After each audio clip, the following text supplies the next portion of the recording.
Charles était né en 1924 et donc malheureusement Charles a été tué en 1994, le lendemain de ses 70 ans. Des choses que maman m'a racontées de Charles quand il était petit, puisqu'il était plus âgé que moi. Et notamment une histoire qui me semble vraiment prémonitoire de sa vie, c'est que maman me dit, tu sais, Charles, il aimait Jésus depuis longtemps.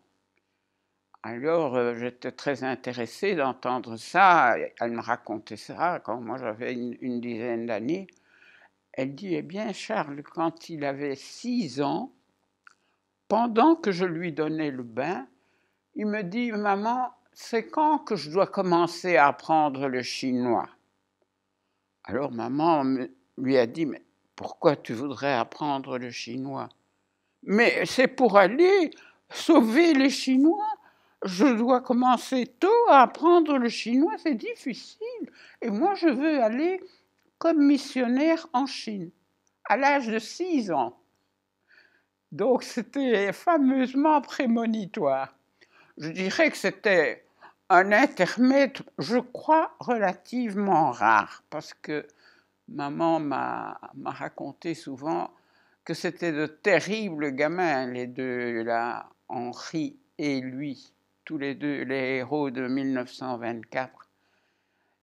Ils ont heureusement eu une jeunesse très heureuse encore avant la guerre, et ils ont fait beaucoup de scoutisme et tout ça. Et Charles était vraiment quelqu'un de très, très dynamique, mais déjà très altruiste, parce que quand il était au collège, il avait décidé qu'il voulait aller visiter des pauvres, parce qu'il disait qu'ils avaient tout, et alors je me souviens que à ce moment-là, Charles avait, c'était la fin de ses études, il devait avoir 17 ans ou quoi, et c'était la fin de la guerre aussi. Donc, on n'avait pas grand-chose, mais Charles, à Zandhoven, prenait son vélo et il allait jusqu'à la laiterie du Heikant, près de Zandhoven, et il achetait ce qui reste du lait après qu'on a fait le beurre, le lait battu, quoi.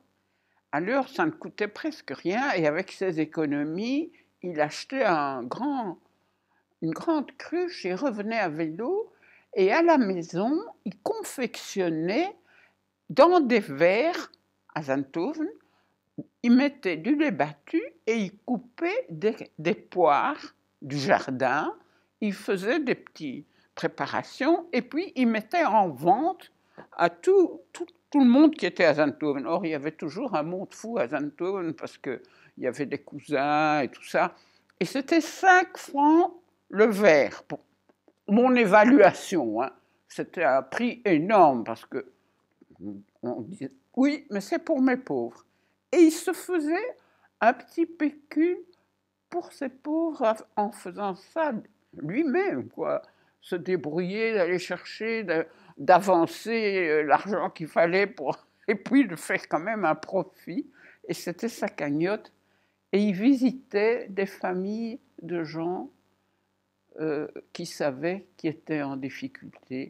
Peut-être que maman lui en avait parlé, ou c'est lui qui a trouvé. Ça, je ne connais pas les détails, mais je sais que déjà, avant de devenir séminariste, il avait déjà cette envie et cet altruisme qui faisait qu'il voulait aider les autres. Et d'ailleurs, un journaliste qui était avec lui à l'école, Manu Reus, je crois, a dit, après que Charles est décédé, qu'il se rappelle que Charles, à l'école, il était dans sa classe, faisait ça, et que l'un ou l'autre le suivait Je ne sais pas vraiment s'il faisait la même chose, mais que ça avait marqué le fait que Charles s'occupait de gens plus pauvres, quoi.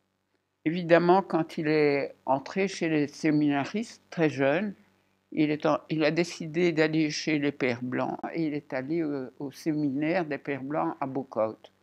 Et ça se situe, je crois, en 43, je crois. Il était très jeune. Et ce qui s'est passé de marquant à ce moment-là, c'est que c'était pendant la guerre encore, au moment où Henri a été tué. Et à ce moment-là, c'était en 1944, donc Henri avait 20 ans et Charles était donc sur le point d'avoir 20 ans en décembre. Et donc ça a été quelque chose de très triste dans la vie de Charles, mais bon, il a poursuivi son noviciat. D'abord, on le voyait habillé toujours en noir pendant les séminaristes, et puis tout d'un coup, il revenait à la maison carrément habillé comme les Pères Blancs, avec le chapelet, avec un fès, enfin. Et il y a eu la première messe à Zenthoven, c'était très touchant, carrément une procession depuis la maison de Zenthoven jusqu'à l'église pour la première messe de Charles. Au moment de prendre une décision, il avait le droit d'exprimer un souhait pour l'endroit où il voudrait commencer sa vie de missionnaire. Mais les Pères Blancs ont décidé différemment et lui ont dit qu'il avait été nommé pour aller au Maghreb, c'est-à-dire en Afrique du Nord, et plus spécialement en Algérie. Et à ce moment-là, l'Algérie était encore Algérie française, quoi. C'était une colonie de la France. Et Charles a été d'abord à Tunis pour apprendre la langue arabe et apprendre tout ce qui contenait le monde islamique, parce qu'il n'avait pas de formation. Lui, on lui a enseigné l'arabe classique, mais tout de suite, Charles a connu l'arabe dialectal parce qu'il parlait avec tout. Dès qu'il avait la possibilité, il parlait avec les gens.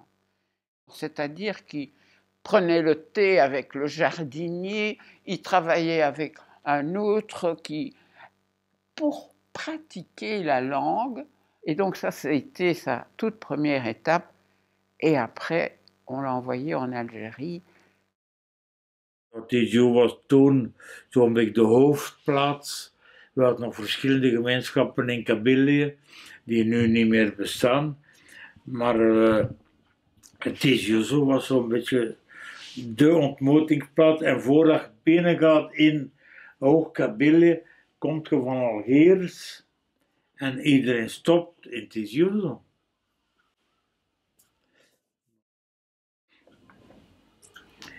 En dus bij gevolg, ja, iedereen kende Charlie natuurlijk. On a les témoignages de tous les gens qui l'ont connu quand il est arrivé là et qui disent qu'il a fallu très peu de temps parce que lui, tout de suite, il était proche de la population et il a appris le berbère. Il était proche des jeunes et il organisait pour les occuper des matchs de football.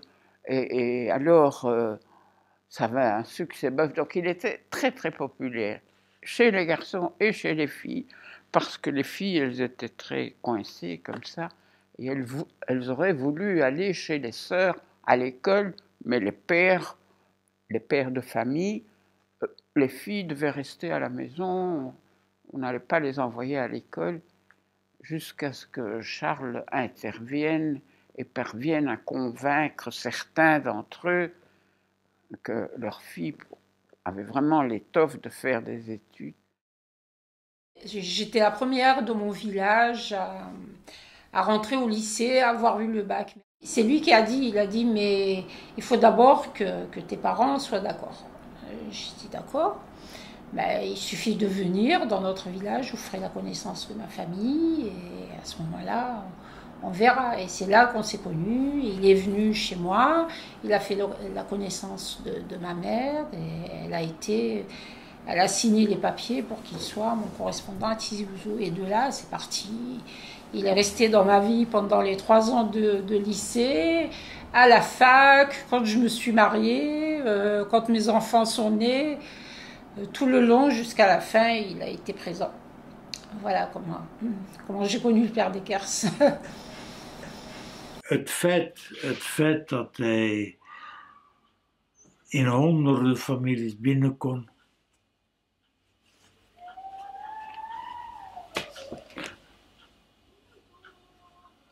Ik zou zeggen, ja, dat bewijst dat hij het hart op de juiste plaats had. Die mochten overal binnen. Maar als je die mensen, je moet kunnen wachten. Hè? Met Algerijnen, dat zijn geen Tunesiërs. Hè? In Algerije moet je kunnen wachten. Dat hij door en door heeft. Maar een keer dat je zijn vriendschap en zijn vertrouwen hebt, dan is dat zo. Après moi, il y a des filles qui sont rentrées au lycée de Tizi Ouzou. Et c'est vrai qu'il était toujours partant. Il nous disait toujours il faut faire des études. C'est important pour les filles de faire des études pour pouvoir plus tard avoir un avenir, une profession, quelque chose sur lequel vous appuyer. Et non, il a toujours encouragé en fait l'instruction sans rentrer forcément dans le terme émancipation. Il était plus fin que ça.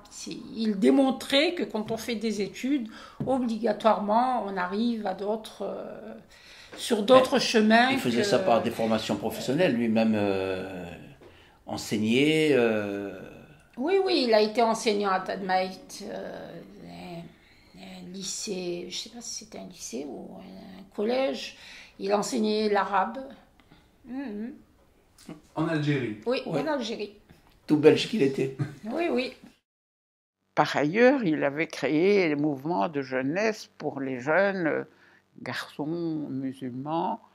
Et c'est à ce moment-là qu'il a aussi créé une école professionnelle parce que les jeunes berbères n'avaient pas accès aux écoles françaises. Et donc, pour faire des études, ça s'arrêtait un peu, je dirais, quand les jeunes avaient 13-14 ans, ça y est, ils n'allaient plus à l'école. Et Charles a initié une école où on commençait à leur apprendre à taper à la machine, à faire des petits travaux, une école semi-professionnelle qui a eu un succès énorme.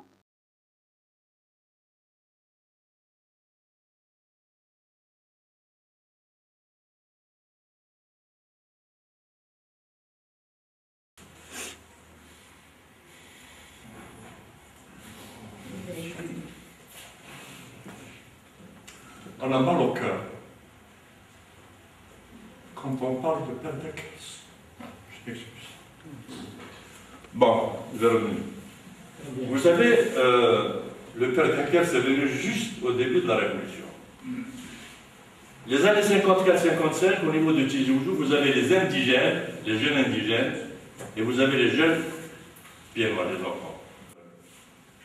Le Père Deckers a eu, disons, cette idée lumineuse de créer un foyer. Dans ce foyer, vous avez le billard, vous avez le ping-foot et vous avez le ping-pong. Nous étions plus tard, ce foyer a formé des champions en ping-foot, en billard, en ping-foot. Des champions. Il a eu plus tard lumineuse idée, lui c'était tout le temps des idées lumineuses, d'avoir créé un petit bureau où il y avait une vingtaine de machines à écrire de dactylographes. Toute l'administration de Tizi Ouzou, les dactylographes qu'elle utilisait étaient formés par le père de classe. Et bien plus tard à Alger. Ensuite, plus tard, il a créé cette école de formation de comptabilité. Cette école, je vais vous dire après l'indépendance. Je ne pense pas que je vais me tromper en disant que les 80% des comptables au niveau d'Alger et de Tizi Ouzou, qui étaient dans les administrations des sociétés, les 80% étaient formés par le père Decazes. Moi, je cite uniquement les éléments que je connais, il en a fait tellement Ensuite, il y a eu un phénomène extraordinaire. Dans le temps, d'abord, nous, tous les lycéens de Tizi Ouzou, les indigènes, comme on les appelait, parce que tous ont fréquenté ce lycée. Il y a eu le lycée technique de Délice qui s'appelait dans le temps École nationale professionnelle. Cette école était réservée spécifiquement et uniquement aux élèves pieds noirs. Les Algériens n'avaient pas accès. Le père Decazes a réussi à ouvrir le concours aux Algériens. Et le premier concours qui était réservé, je me rappelle, de Tizi Ouzou, nous étions une dizaine qui avons participé au concours et nous étions l'une des premières générations d'indigènes qui étaient admis à cette école nationale professionnelle de Délice qui est devenue après le lycée technique de Délice. Témoignage axé surtout sur le père Decazes. Donc le père Charles Decazes est arrivé en 1955 à Tizi Ouzou. Il est originaire de Belgique, plus précisément d'Anvers. Il ouvre aussitôt le premier foyer culturel de la ville. Il crée également une association sociale qu'il appela El Maouna, c'est-à-dire l'entraide, et dont le siège était au foyer culturel. Durant toutes les vacances scolaires, et ce jusqu'à notre indépendance, avec mes amis Hamid Baidi, Ali Tamour et Reb Hanouri, nous avons assisté volontairement et bénévolement le père Decazes, que nous appelions le père Alsri, dans le travail humanitaire qu'il faisait pour un nombre impressionnant de nécessiteux qu'il recevait. Donc il faisait toutes sortes de courriers portant sur des demandes, des démarches administratives auprès de divers organismes, et aussi bien en Algérie qu'en France, pour les familles d'émigrés pour solliciter des secours, des aides sociales, des pensions, des scolarisations, des stages, des retraites ou encore des régularisations de diverses situations. Nous faisions les dactylographes pour assurer la frappe de tout le courrier qu'il rédigeait. Nous l'avons assisté également lors des distributions de dons de toute nature pour les pauvres qui venaient régulièrement le solliciter. Donc il enseignait au centre des Pères Blancs de Tizi Ouzou, au collège de jeunes filles des Sœurs Blanches de Tadmet, ainsi qu'à celui d'Azazga. Il a enseigné également à Alger. Il a participé activement à la guerre de libération. Il rendait visite régulièrement aux détenus et apportait aide et assistance à leurs familles. Il a hébergé et caché des jeunes qui étaient recherchés par la police. À l'indépendance, il prend la nationalité algérienne. Il parlait couramment l'arabe, le kabyle et le français bien sûr, et il était un grand supporter de la jeunesse sportive de Kabylie. Il avait un projet de réalisation d'une grande bibliothèque pour les universitaires de Tizi Ouzou, mais il n'a pu le concrétiser. Au cours de notre première année, nous avions formé une équipe de football et nous avons demandé à notre directeur, le père Decazes, de nous doter d'équipements sportifs. Il nous demanda alors de quelle couleur seront les maillots que vous sollicitez. Sans hésitation, nous lui avons demandé vert et blanc. Il refusa, arguant que la police allait débarquer pour nous embarquer. Nous n'avons plus rien dit. Quelques jours plus tard, il nous ramena un lot d'équipements complets, flambant neufs, avec des maillots et les bas aux couleurs vert et blanc. À chaque déplacement, et partout où nous passions, surtout devant le camp militaire d'internement de Tadmet, l'actuel centre de formation professionnelle, nous avons chanté haut et fort dans le bus des chants révolutionnaires en sa présence. Il nous regardait toujours par un sourire, comme pour dire son approbation. Parce que c'était une période très difficile pour Charles comme missionnaire, parce qu'il était dans un pays gouverné par la France à ce moment-là.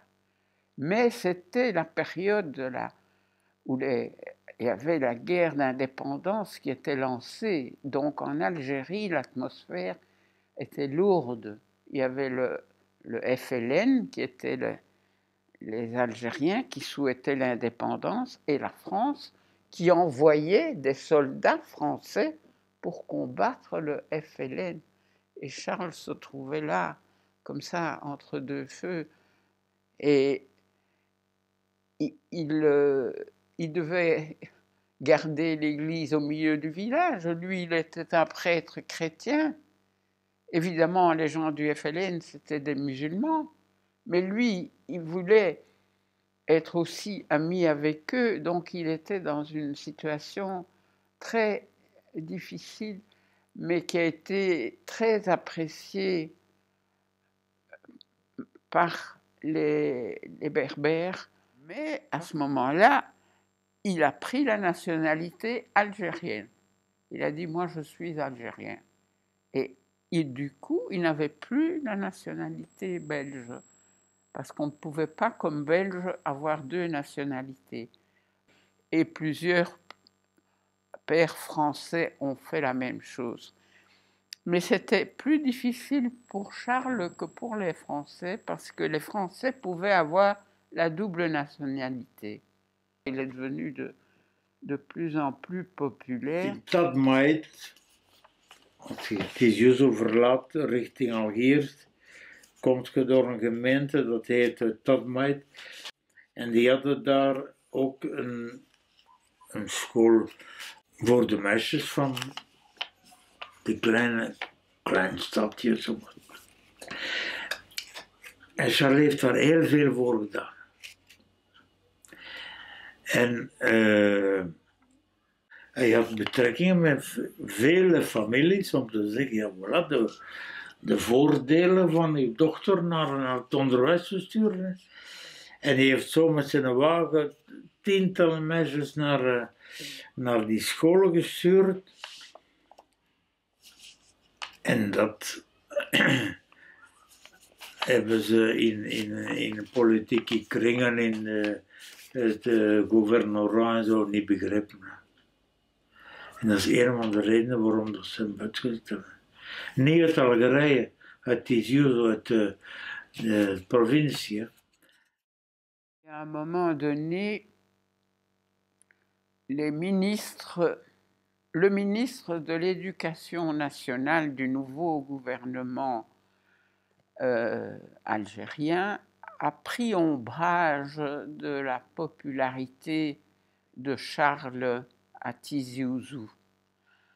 Alors il a commencé par lui dire qu'il n'avait plus le droit d'être le directeur de l'école qu'il avait fondée. Il a dit qu'il fallait des vrais Algériens de souche. Et donc Charles est resté à Tizi Ouzou, mais il était dans la maison occupée par les Pères Blancs. Il continuait à avoir des rapports sociaux avec beaucoup de gens de Tizi Ouzou. Il avait ses entrées partout, mais il ne s'occupait plus officiellement de l'école. Et puis, devant cette situation, c'est l'administration, le ministre de l'Intérieur, je crois, qui a dit qu'il ne pouvait pas expulser Charles, puisqu'il était algérien. Alors il a décidé que Charles ne pouvait plus résider dans la wilaya, ça veut dire la préfecture de Tizi Ouzou. Donc il était off limits, il ne pouvait plus se rendre à Tizi Ouzou. Et donc les Pères Blancs l'ont nommé à Alger. Et il est resté un peu dans une situation difficile à Alger parce que tout l'appelait vers Tizi Ouzou. Très, très, très affecté. Hein. Il était devenu algérien déjà. Il avait pris la nationalité algérienne. Donc c'était devenu un homme de là-bas. Il était très amoureux de l'Algérie et de la Kabylie en particulier. Donc ça lui a fait un énorme choc. Lui en était très, très, très fort affecté au moment où il était à Alger, sans mission particulière et ne sachant pas très bien ce que serait son avenir, mais sachant que tout son passé à Tizi Ouzou, et on parle quand même de quelques dizaines d'années, je crois, était à oublier, quoi. Il fallait tourner une page. Donc c'était un moment très dur dans sa vie, sûrement. Et les Pères Blancs, à ce moment-là, on pensait qu'il valait mieux tourner la page carrément. Et voilà, Charles est revenu en Belgique. Donc en 1977, il a été appelé pour animer le centre El Kalima. Donc le centre El Kalima a commencé officiellement en 78 et donc comme il avait besoin d'un directeur, on est allé chercher un père blanc qui s'appelait Charles Dekers. Charles Dekers a créé pas mal de relations avec des personnes venant de secteurs très différents. Et c'était presque à lui tout seul qu'il les rencontrait. Par après, j'ai pu développer un peu tout ça et on a pu créer des secteurs avec aussi des personnes qui sont venues s'ajouter au centre, qui étaient bénévoles et qui étaient souvent issus de ce secteur. Le premier secteur, et là il a fait beaucoup de travail, c'est le plus important, je dirais, c'est l'enseignement. Parce que, bon, il a été nommé inspecteur aussi des écoles dans le privé. C'était important parce que les professeurs se retrouvaient là devant une population d'élèves, d'enfants qui ne connaissaient pas, qui avaient une religion qu'ils ne connaissaient pas du tout. Non seulement une autre culture, mais aussi une religion. L'islam n'était pas connu à l'époque. Sa présence était très importante pour faire comprendre ce que c'était l'islam et pour pouvoir se rapprocher du coup de ses enfants. Un autre domaine, c'est celui de la santé. Il allait aussi dans les hôpitaux pour parler avec les gens et aussi pour expliquer aux infirmières, par exemple, qu'il y avait des espèces de tabous que les hommes marocains n'aimaient pas que leurs femmes soient examinées par des hommes. Toutes des choses basiques comme ça qui rendaient plus facile l'harmonie et la vie. Un autre domaine, c'est les couples mixtes. Et donc, quand c'était un mariage, souvent à l'église ou même pas, il les accueillait en tout cas. Et il discutait beaucoup avec eux. Il parlait aussi des difficultés qu'ils allaient rencontrer, puisqu'ils connaissaient bien les deux cultures. Et ça, c'était très important. Alors aussi, un autre domaine, c'était la formation. Justement, parce qu'on ne connaissait pas l'islam, il a mis sur pied des cours pour le public, pour tout public. Et donc j'en ai encore retrouvé des traces aussi. Je crois qu'il avait fait un petit fascicule pour expliquer ce que c'était l'islam. Enfin, c'est une grande théorie de base, quoi. Je dis, tout a été initié par Charles, et on a pu continuer sur sa lancée, disons. Plus il était là à Bruxelles, plus, je dirais, sa réputation de venir en aide se propageait, plus et du coup, il avait même abrité chez lui des jeunes étudiants qui n'avaient pas de logement et il disait « j'habite les grandes maisons » et il y en avait 2 ou 3 qui logeaient là. Mais ça n'avait pas été très apprécié parce que la maison appartenait à l'évêché. Alors, on a eu des réflexions pas très... en disant qu'il fallait plus faire de conférences et moins de contact avec les gens. Mais Charles avait beau décider ça, il ne fermait jamais sa porte. La porte était toujours ouverte. Pourquoi le centre s'appelait Kalima? Alors, c'était Charles qui a donné ce nom, le centre El Kalima.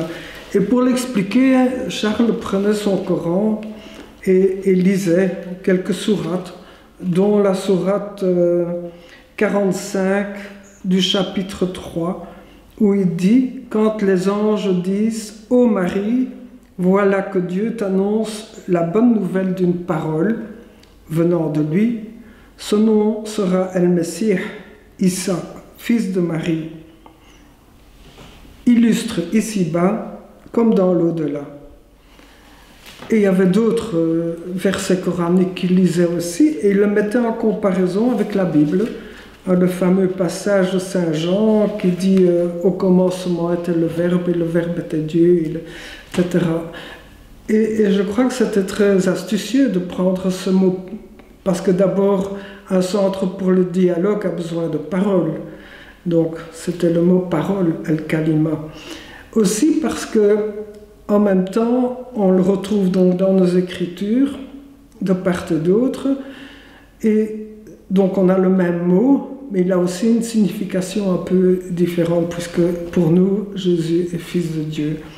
Et donc ça montre bien tout le travail qu'il y a à faire.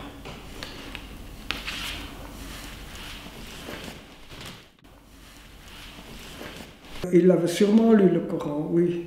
Et probablement que dans sa prière aussi, il devait employer de temps en temps des versets, comme on le fait nous aussi, enfin, à certaines occasions en tout cas. Dans les deux écritures, en tout cas pour le Coran et la Bible, on parle de Dieu.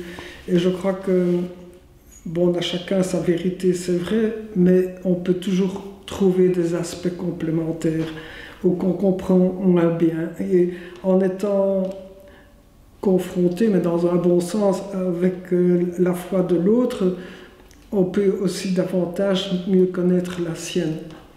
Je crois que ça, c'est important. La personne humaine, quand elle vit une certaine intériorité, une certaine vie avec Dieu, le chemin est le même. Il y a eu Madeleine, alors, qui m'a donné ce témoignage.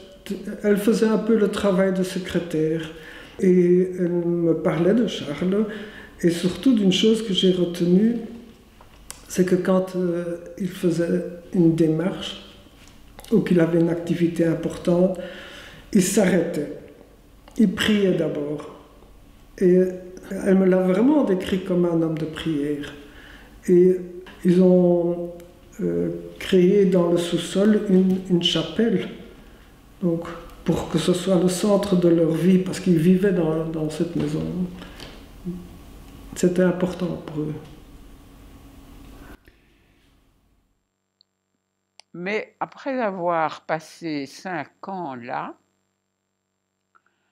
à un moment, les pères blancs ont été, je dirais, l'évêché a suggéré aux pères blancs que peut-être il faudrait changer, enfin.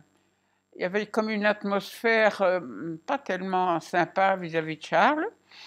Et tout d'un coup, Charles a reçu la visite du supérieur des pères blancs qui se trouve à Rome, qui était le père Étienne à ce moment-là. Et le père Étienne est venu lui parler, disant que le Yémen était en grosse difficulté pour trouver un prêtre et que Mother Teresa, qui avait des religieuses qui travaillaient au Yémen dans les hôpitaux, avait demandé au père blanc d'envoyer un prêtre. Et récemment, il nous annonce qu'il part au Yémen. Et je dis, enfin Charles, tu vas partir au Yémen, il avait 60 ans au moins à ce moment-là, je ne sais plus trop. Hein. Je dis, Charles, tu ne peux pas dire non, hein, ça suffit maintenant. Quoi. Son pays, c'était l'Algérie, c'est là qu'il avait été heureux. Bon, ça a mal tourné puisqu'il était persona non grata en Kabylie et qu'il ne pouvait pas y retourner, mais au moins à Alger, mais pas le Yémen.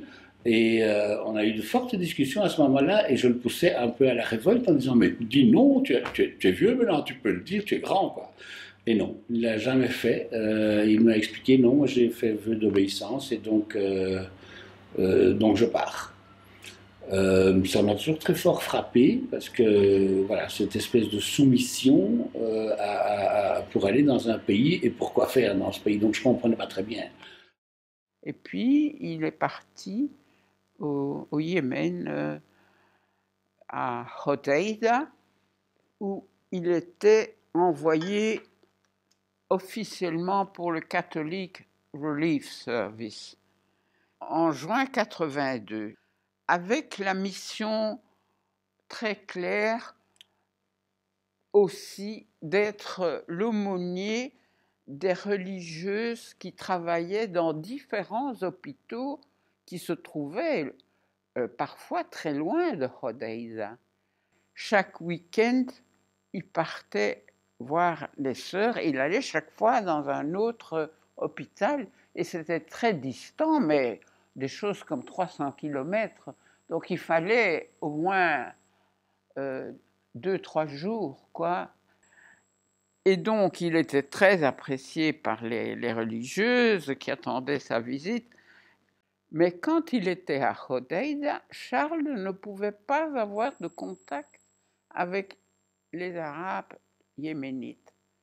Bon, il pouvait parler avec les Européens, mais pas avec la population locale. Or, qui connaît Charles sait que c'est vraiment le pire pour lui. On a été le voir avec ma cousine Christine au Yémen, puisqu'il était le représentant des sœurs de Mère Teresa, où il y avait 3 communautés. Et nous, on l'a surtout vu à Hodeïda, où il était mis en quarantaine. Il était tout seul dans un appartement. Et tout seul dans un appartement à Hodeïda. Je pense qu'il était très seul. Oui. Et embêté parce que très espionné. Toute personne qui voulait venir le voir pouvait être mise en danger par après. Et donc, je crois que ça, c'était son problème. Il adorait les rencontres avec les gens, il adorait de rencontrer les gens. Et là, le problème, c'est que si les gens venaient le voir, il risquait d'être mis en difficulté peut-être par après. Je ne sais pas la réalité, réellement, ce qui se passait après, mais ça l'ennuyait, lui. Il pouvait être mis en difficulté. Je sais qu'il nous avait fait la réflexion que sur le laps de temps que nous avions été au Yémen, nous avions eu plus de contacts parce que nous étions 2 femmes. Et moi, je me débrouille un peu en arabe.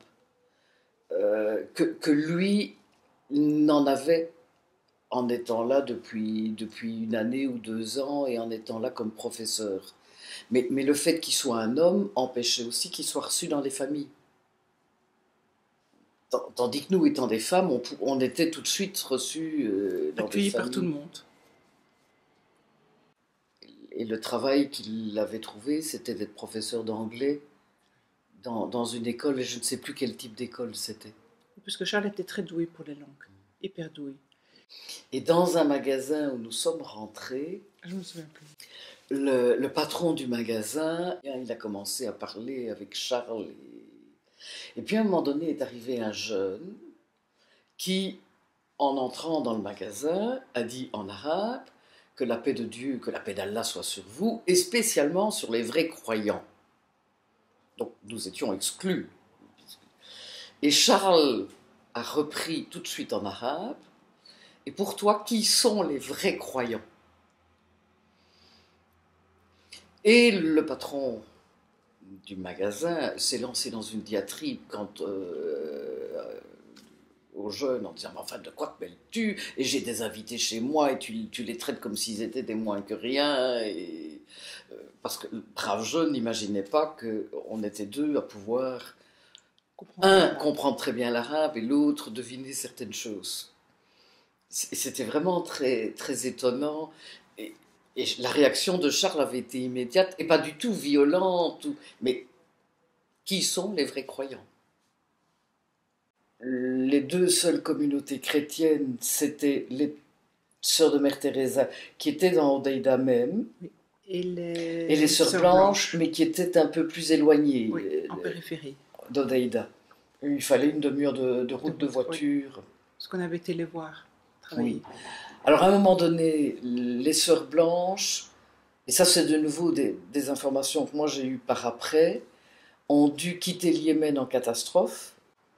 Et donc Charles s'est retrouvé au Yémen seul, avec comme seule communauté religieuse les sœurs de Mère Teresa, mais où les liens étaient quand même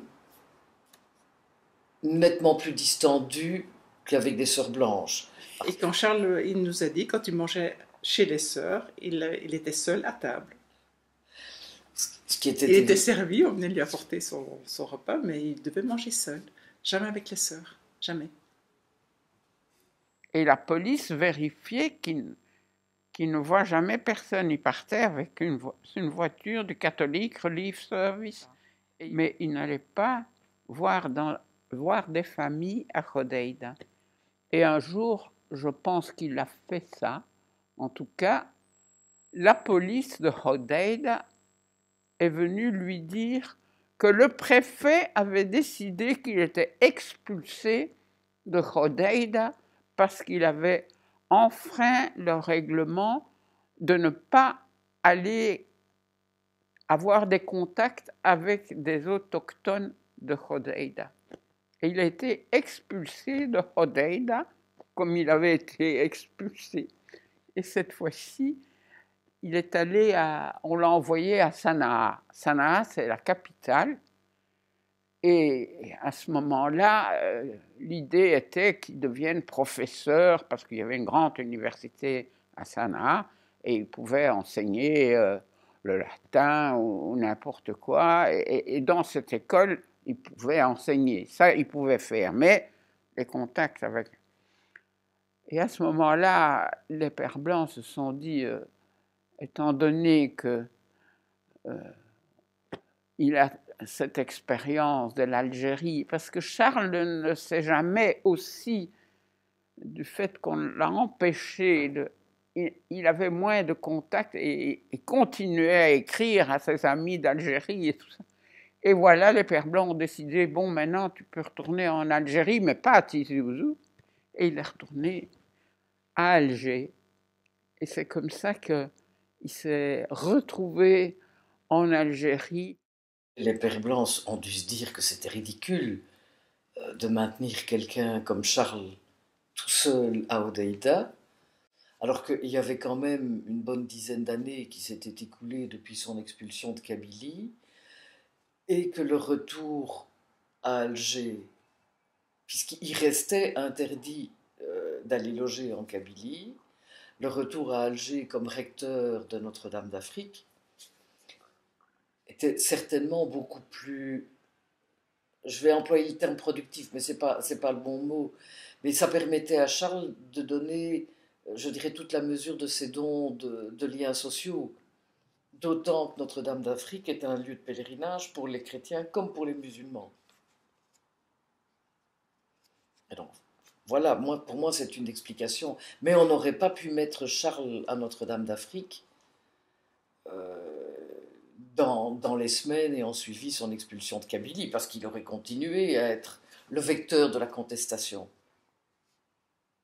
Il a été nommé principalement pour accueillir les visiteurs. Énormément de musulmans qui venaient visiter la cathédrale, qui était Notre-Dame d'Afrique.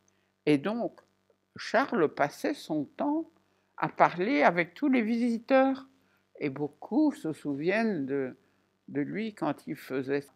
Et puis, il donnait aussi ses cours à l'université. Mais de temps en temps, en stummelings, comme on dit en Belgique, il allait faire un aller-retour pour retrouver ses amis berbères à Tizi Ouzou.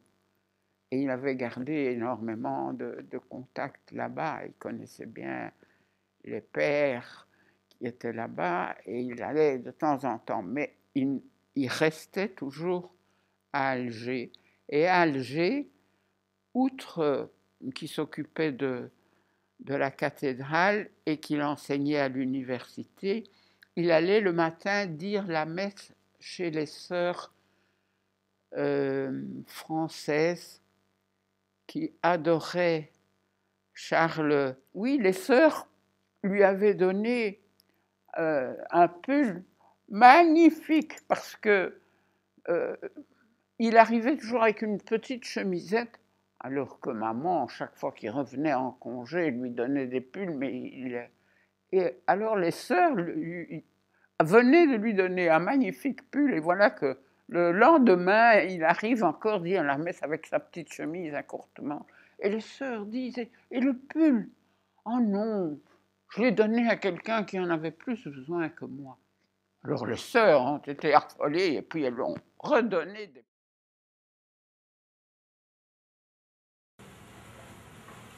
Il reviendra au pays après les événements du 5 octobre 88 et prit immédiatement contact avec ses anciennes relations, même s'il correspondait déjà avec elles depuis son exil en son pays natal. Son action, leur action, depuis leur installation en Kabylie dans les années 40, dépassait de très loin leur tâche de missionnaire. De plus, il considérait la question religieuse comme relevant du simple rapport à Dieu en toute liberté de conscience. Et lui, d'ailleurs pas plus que les autres pères, ils n'ont jamais fait de prosélytisme à nous dire oui, le catholicisme c'est la bonne religion. Non, il ne parlait jamais de religion ni de politique. Non. Voilà. À ma connaissance, depuis que je le connais, enfin, dans nos relations avec lui, il n'y a jamais eu de discussion ni de politique ni de religion. Non, on ne parlait pas. Non. La religion, ça ne faisait pas partie. Il acceptait les gens, quels qu'ils soient de religion. Il s'entendait très bien avec ma mère. Ma mère est musulmane. Hein. On a toujours dit ça et là que les pères blancs, les sœurs blanches faisaient du prosélytisme. Pour ce point particulier, parce qu'il faut rendre à César ce qui appartient à César. Nous avons reçu des pères blancs une éducation basée sur un triptyque: l'honnêteté, la générosité et le sérieux dans la vie. Voilà ce que nous avons reçu des pères blancs. Ils nous ont donné le meilleur d'eux-mêmes. Maintenant, si l'honnêteté, si la générosité, si le sérieux, c'est du prosélytisme, alors là, je suis un prosélyte.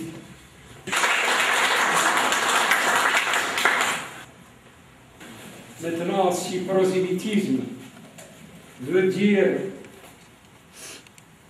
que ces hommes sont venus répandre une doctrine, une idée, parce que le mot prosélytisme, je ne l'aime pas, moi personnellement, hein, je ne l'aime pas. Je ne l'aime pas parce que prosélytisme, on se croirait dans un monde de gourous, de sectes. Alors que là, je crois que même c'est... Parce que c'est un faux débat, j'ai dit tout à l'heure que c'est un faux débat. Ces gens-là, ce sont des missionnaires. Ça veut tout dire, missionnaires. Ils ont mission pour quoi faire? Oui, répondre à la foi, répondre, faire du christianisme. Oui, je le dis tout haut, c'est leur mission. Et c'est un débat qui n'a pas lieu d'être dans un pays où la liberté de culte est reconnue, où la religion de l'État est la religion et l'islam. Je n'ai pas peur de dire tout haut ce que certains pensent tout bas aujourd'hui. Je crois que le moment est venu de poser les véritables problèmes et de lancer un débat pour dire qu'effectivement, voilà, ce sont des missionnaires, c'est tout à fait, c'est de bonne guerre. Et pour que ça soit clair, les amis, je suis un parfait musulman. Mon grand-père est parti 7 fois à la Mecque. C'était un grand musulman. Mon grand-père, il a appris le Coran, il appartient à une famille maraboutique, et le père de son était chrétien, c'est tout à fait normal. C'est ça le véritable islam, c'est ça la véritable religion, c'est ça le dialogue des civilisations, le dialogue des religions.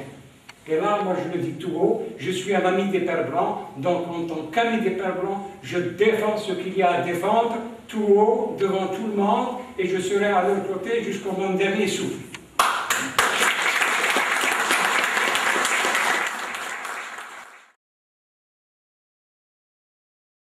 nog voor een deel in het klassicaat, dus de theologische vorming, dat refrein gehoord, wat waarschijnlijk al jaren verteld geweest is. Missionaris is kerk stichten. Dus bekeren. Dus mensen aanzetten om op allerlei manieren christen te worden en bij gevolg kerken te vullen.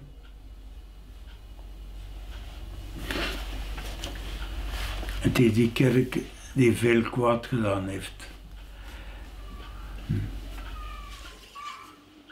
Het is dat ik zeg, als ik hoor spreken over God, dan ik zou zeggen, ik doe mijn oren toe. Want dat is het niet. Ja,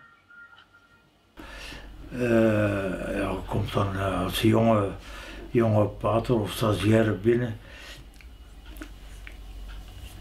Na 3 maanden zegt hij, hoe is het, heb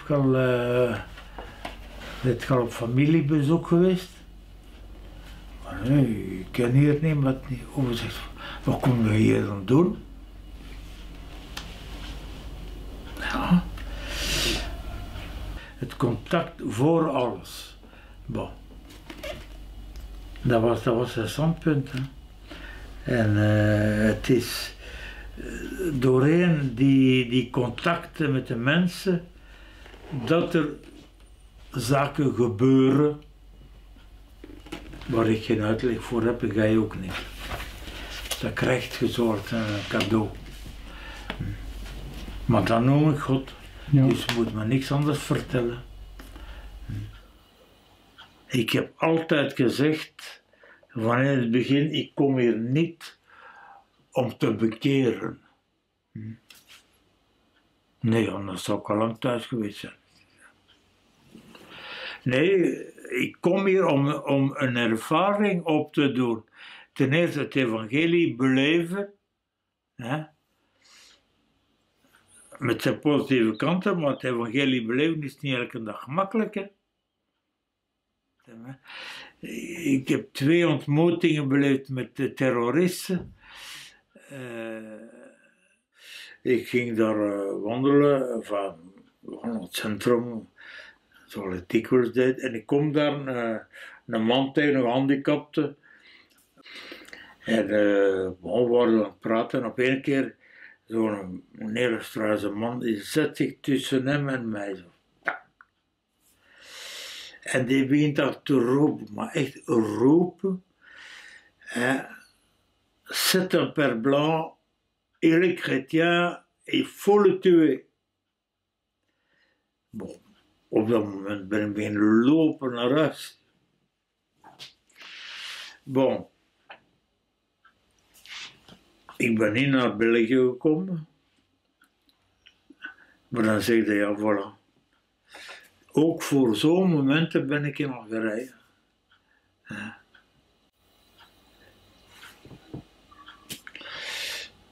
Al die vriendschapsbanden met families, met personen, of het nu in Algerije was of in Tunesië, dan zeg ik, maar dat is een missie. We moeten niet gaan zoeken in preken, heel de boel. Nee. Die band leggen tussen hem en mij. Wij zijn zodanig verschillend en toch komen wij tot een graad van aanvoelen dat er iets gebeurt.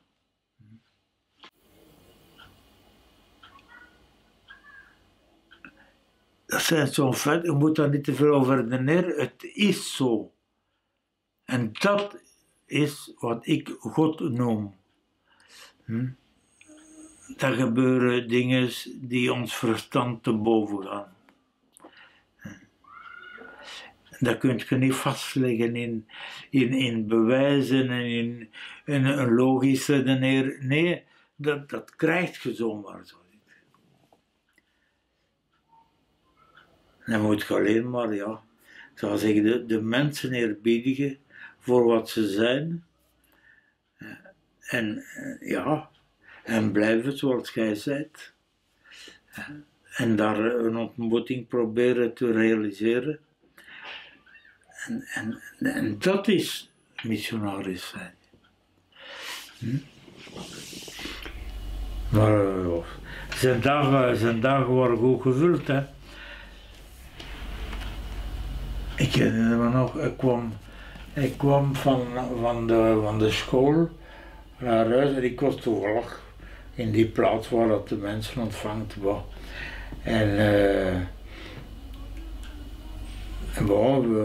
goeiedag enzovoort. En ik zie dan ook een bejaarde mens. En ja, ik was toen maar geen tellende meer. Hè. Hij komt uit de klas. Hij zegt, voilà, kom, zet u maar. En hij begon met die oude mensen te klappen enzovoort. En voilà.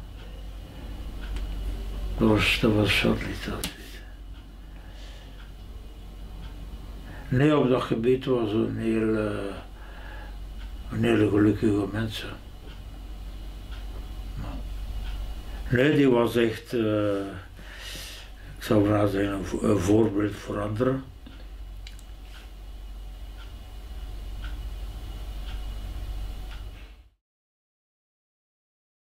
En fait, le 26 décembre au soir, il était 9h du soir, j'ai téléphoné à Charles parce que c'était son jour anniversaire.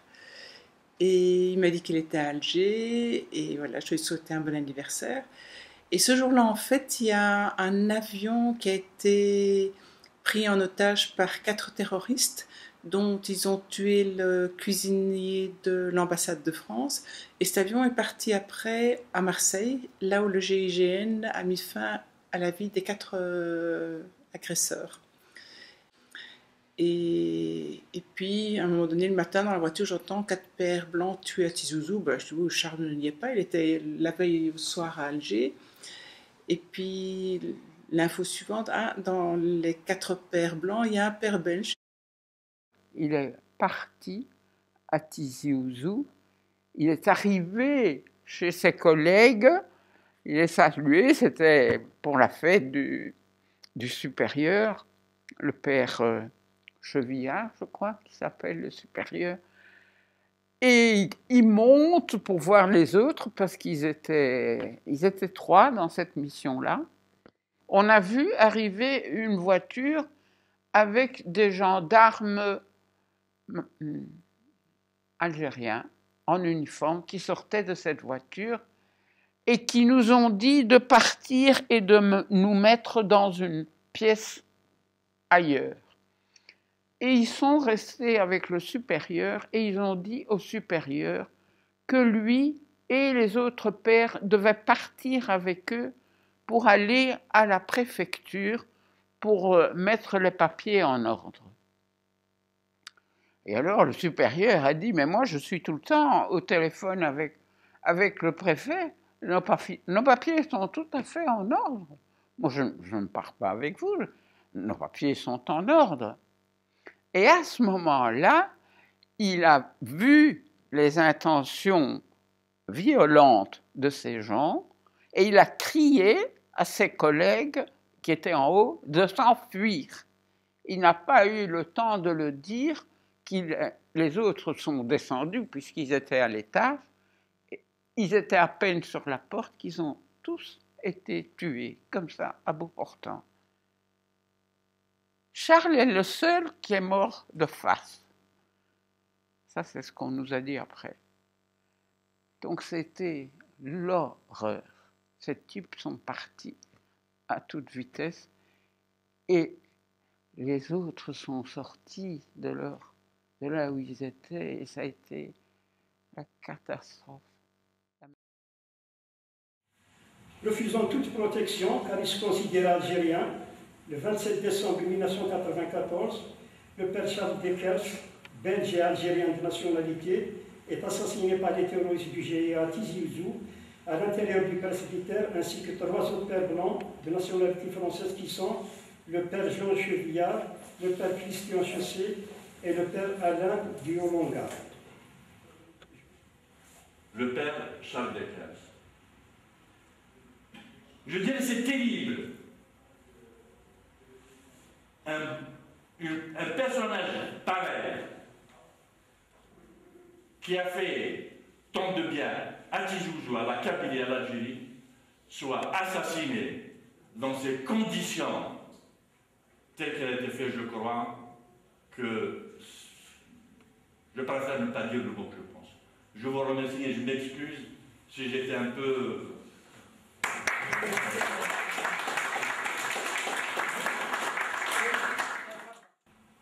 Le jour de leur enterrement, toute la Kabylie avait baissé rideau en signe de deuil, de dénonciation de l'acte abject et de compassion avec leur famille.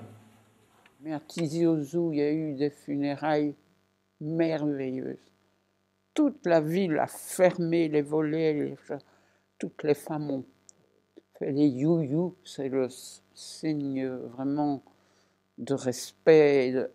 Et tout Tizi Ouzou était à ces funérailles, ça a été splendide. Mais donc ça a été un moment très très important, non seulement en Kabylie, principalement à Tizi Ouzou, mais les pères étaient connus partout. Il a donné ses directives et il a bien été enterré là-bas. Enterrement où hommes et femmes, ce qui est assez étonnant, ont participé à l'enterrement. D'habitude, les femmes ne vont jamais au cimetière, mais là, apparemment, les femmes ont été au cimetière pour son enterrement à lui. Et donc, je vais un jour prendre de l'essence dans une petite station d'essence où il y avait encore un pompiste qui y servait et auquel je dis « Vous avez un accent étranger, est-ce que vous ne seriez pas français ?» Et le pompiste me dit « Non, mais j'ai été colonisé par les Français. Je suis algérien. » Et alors, il dit « Vous n'avez rien contre les Algériens ?» Mais je dis « Mais non, j'ai d'ailleurs un cousin qui est algérien. » « Vous avez un cousin qui est algérien ?»« Oui, mais c'est un cousin qui est père blanc. » Et alors il me dit tout de suite « Ce n'est pas le père d'Ekers ?» Je dis « Si, c'est le père d'Ekers. » Et ce qui a été très touchant aussi, c'est que quand je suis retourné faire un plein d'essence à la même station, après le décès de Charles, le pompiste a lâché le client qu'il était en train de servir pour venir m'embrasser et me dire qu'il était désolé de ce qui était arrivé et que c'était vraiment quelque chose que la plupart des Algériens ne pouvaient pas accepter, tolérer et condamner. Et si j'ai bonne mémoire, je pense qu'il m'avait dit que la prochaine fois qu'il retournerait à Tizi Ouzou, il irait au cimetière pour prier sur la tombe de Charles.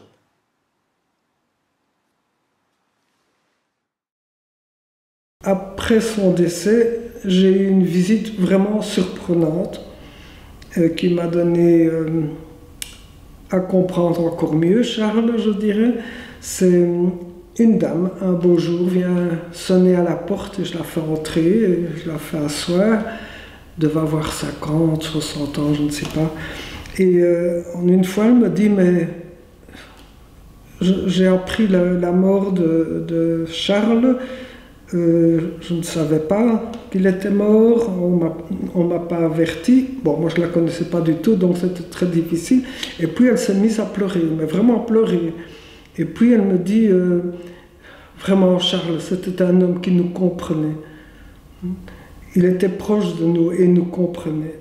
Et pour finir, j'ai su que c'était une dame de la prostitution. Et donc là aussi, je me suis dit, voilà, un homme qui s'est, Charles, qui s'est vraiment penché sur la misère humaine aussi. Avec son accent belge qui me faisait mourir de rire, mais c'est trop... Il parlait très bien. Et puis, je sais pas, il avait une façon de parler qui était marrante. Ya Rabbi, ma fille. Et moi, parce que dans ma famille, non, il ne faut pas que je donne de prénom. En fait, il a pris mon prénom, il a mis Et derrière, il a appelé mes filles les... avec ET. Les Claudettes, par exemple. Oui, voilà, ce genre. Et ça me faisait mourir de rire. Il dit, ouais, mais comment on peut ne pas les aimer? Je dis, oui, vous les aimez, mais c'est pas tout le monde qui aime tout le monde. Hein. C'est là-dessus qu'il était un peu... Il était tellement bon, en fait, qu'il ne pouvait pas concevoir qu'il y ait des gens qui ne le soient pas autant. C'est ça, c'est ce que je lui disais. Je lui disais, mais les gens ne sont pas forcément tous gentils, bons. C'est pas inné. Il a dit, mais si, il y a toujours quelque chose de bon chez les hommes. Il suffit de le révéler. Il faut pas être... Voilà, il faut pas être pessimiste et défaitiste comme ça. Non, pour moi, je suis juste réaliste, mais c'est tout. Mais lui, il avait, et c'était une qualité, une vraie qualité, parce que ça lui permettait, en fait, maintenant avec l'âge, je m'en aperçois, en regardant les gens, en leur donnant du positif, obligatoirement, on fait émerger le positif qu'il y a en eux. Si on ne voit que le négatif, obligatoirement, ils restent dans leur... mais si on leur montre qu'ils ont du bon, même s'ils ont des défauts un peu... mais qu'ils ont aussi des qualités, ça rejoint le développement personnel d'ailleurs. C'est comme si c'était de la famille, quoi. C'était sans prendre de pincettes, ni faire de manière. Incontestablement, pour moi, le père Dekers faisait partie de ma famille. Il fait toujours partie de ma famille, où qu'il soit. Il doit m'entendre quelque part.